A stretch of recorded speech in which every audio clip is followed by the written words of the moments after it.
Prince William, I want to ask the question. You know, Prince William, he made a speech down in Monaco yesterday, his latest tub-thumping oratory about climate change. Save the planet, save the sea, save the ocean. Yes, yes, yes. Charles is just as bad. Gotta save the world, gotta save the planet. Climate change emergency, yeah. Mankind is just... Well, you know, they're entitled to their views, these two. The royal family are entitled to their opinions. But I thought the convention was that the royal family, for obvious reasons, doesn't get involved in politics. You know, so you don't have Prince William standing up and saying, I really think the Chancellor of the Exchequer, Rachel Reeves, has made a massive mistake on this winter fuel allowance. She should think again. You know, I can see you can't really have that. These are very influential people. Therefore, we have this sensible system where by common consent they don't talk about politics in public, except if it's climate change. Why is that? Why are they allowed to talk about climate change but no other politics? Here is William from yesterday. Watching human activity reduce beautiful sea forests to barren deserts at the base of our oceans is simply heartbreaking. For many, it is an urgent wake-up call to just what is going on in our oceans. But it can no longer be a matter of out of sight, out of mind. The need to act to protect our ocean is now in full view. As ever.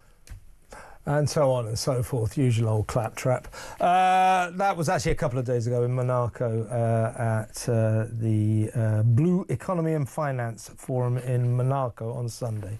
Let's talk to the climate specialist, author, Chris Morrison at the Daily Sceptic. Welcome, Chris. Hi, Kevin. How are you? Very well. It is a strange anomaly, isn't it? That it's quite right that our royal family, by convention, don't talk about their political opinions. They're very influential people, and therefore people should be allowed to make up their own minds without the king saying, this is what I think you should think. So that's a good system. Why do you think it is that system breaks down when it comes to climate change? That the king, Prince William, in fact all of them, but the king and William are obsessive tub thumpers on this, that they are allowed to preach to us about their political views about climate change. Why do you think there is that exception?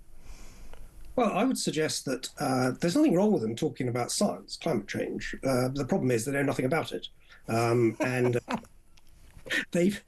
afraid Prince William has been keeping some very bad company recently with that old BBC eco-grifter, Sir David Attenborough, is filling his head with all sorts of nonsense. I recall a programme on the BBC only 2 years ago when he told a BBC audience, sent all the children to bed crying, when he said that the Arctic sea ice would all be gone by 2035. So there'll be swimming galas at the North Pole, if you like. Yeah. He got this from some computer model rubbish that he'd been sort of fed. In fact, if you look at the data, you'll see that from 2007, the Arctic sea ice extent has been on pause. It has not declined over every single month since 2007. And since about 2017, about 10 years ago, it's had a slight increase. Arctic sea ice is cyclical. We've had a high, we had a bit of a low, and now it's in a sort of pause phase. So the problem is that they associate with these people who fill their head with all sorts of nonsense. Prince Charles or King Charles is just as bad, the people he's been talking to. They fill their head with the idea that the science over climate is settled. And so the reason that the climate is settled and the reason they only hear one side of the story is when politics comes into it. Because the scientific process has been produced over the last 30 years in the interest of claiming that it's settled science. Whenever I hear the word settled science, you know, I reach and count the spoons. It's ridiculous. So they've got this idea of settled science, and the reason, of course, is this is where we come into politics. A settled science idea that the world is going to hell in a handcart is portrayed, and of course sending the children to bed crying, sending mass climate psychosis throughout the world in order to promote a very, very political net zero collectivist economy agenda. Yeah, exactly right, and that's why I wanted to discuss this with you, because you know, what we're talking about here is politics. It's politics. So we as a society have exempted climate change from the rest of political discourse. You know, the rest of political discourse is, you know, you think that, I think that, up for debate, da-da-da. Get to net zero, I mean, I don't think this, and I know you don't think this, but the orthodoxy is, oh, no, there's no need for debate about the climate change emergency and the race to net zero. There's no need for debate about that, because that is a scientific fact. That is written in stone. It isn't. But King Charles and Prince William act as if it is.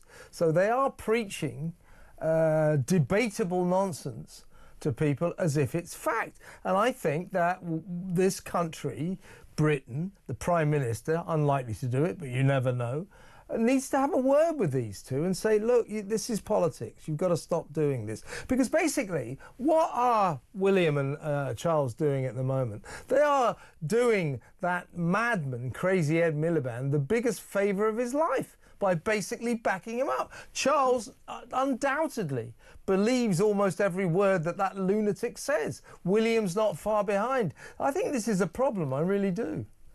Well, Charles, the right Charlie, as I call him, since 2009, said there were 96 months to save the world from imminent climate and ecological collapse. I think it's been at least twice that amount of months since. At the same time, he also said, and this is where politics comes into it, he said that the age of consumerism, the age of convenience is over. Over. You think what that means, to people who for 200 years have used hydrocarbons to pull themselves out of being, quite frankly, serfs on the feudal feudal lands of people like, wait for it, King Charles. So he doesn't really have. He has a very aristocratic way of looking at these things. Doesn't seem to be that keen on consumerism. I mean, it doesn't, of course, apply to himself. Mm-hmm. When he became king, he added substantially to his palatial portfolio.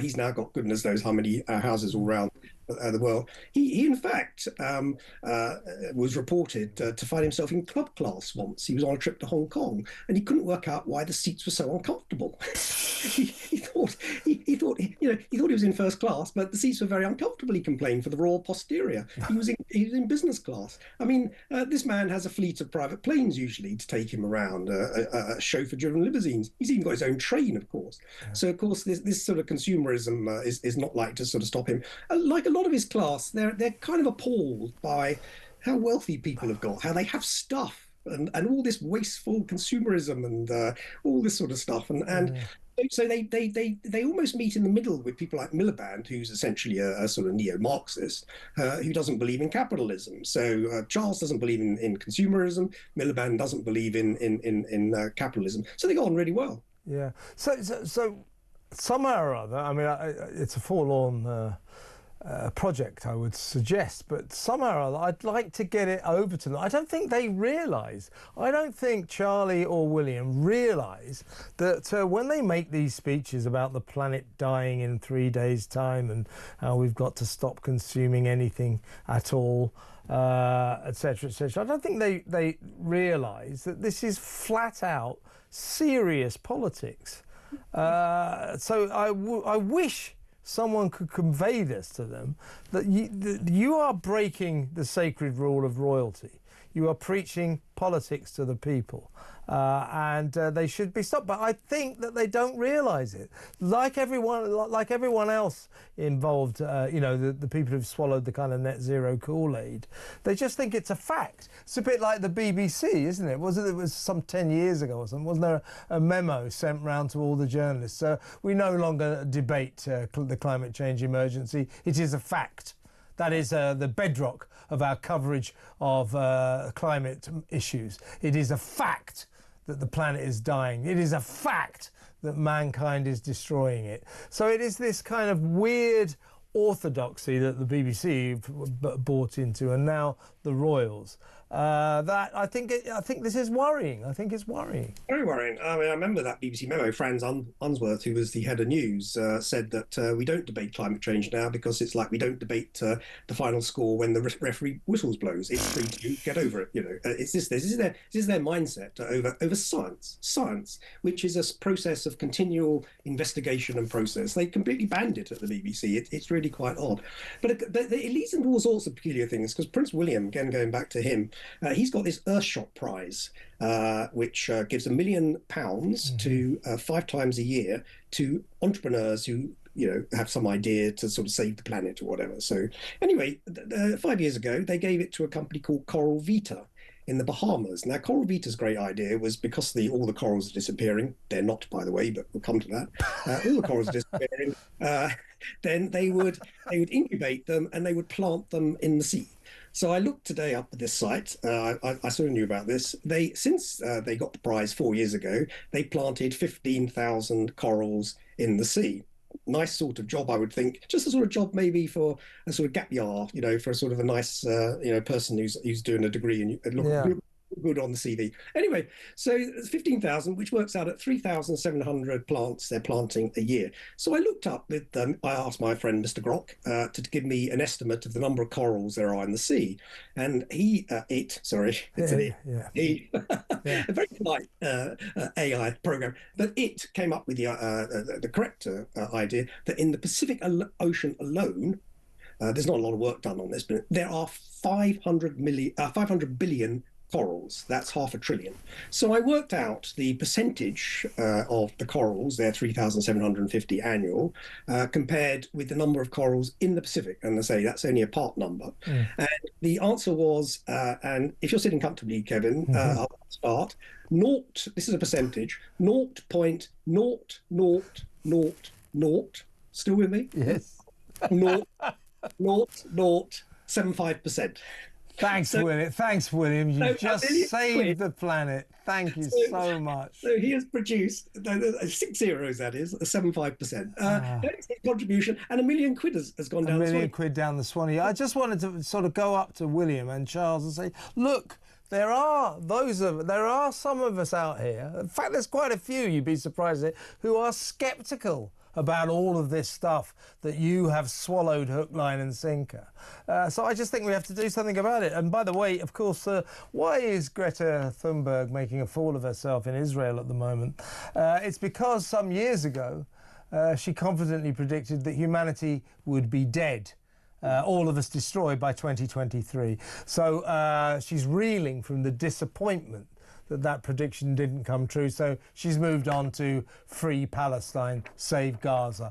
There you have it. But interesting times, and good to talk to you, Chris, always. Chris Morrison there, author and writer at the Daily Sceptic. What do you think about it? Because when you say, I'm always saying, all the bloody royals telling us about the Greens claptrap, why don't they shut? They go, he's only caring about the planet. Why are you being so rotten? Leave him alone. He's a good guy. He cares about the planet. Okay, fine, but that's politics. Either the royals don't talk about politics or they do. And if they're going to talk about climate change, like they do, they might as well say, I'm pretty worried about Keir Starmer's approach to the economy, they might as well start talking about everything else as well. See what I mean? You can't pick and choose. So I say they should be banned from talking about climate change.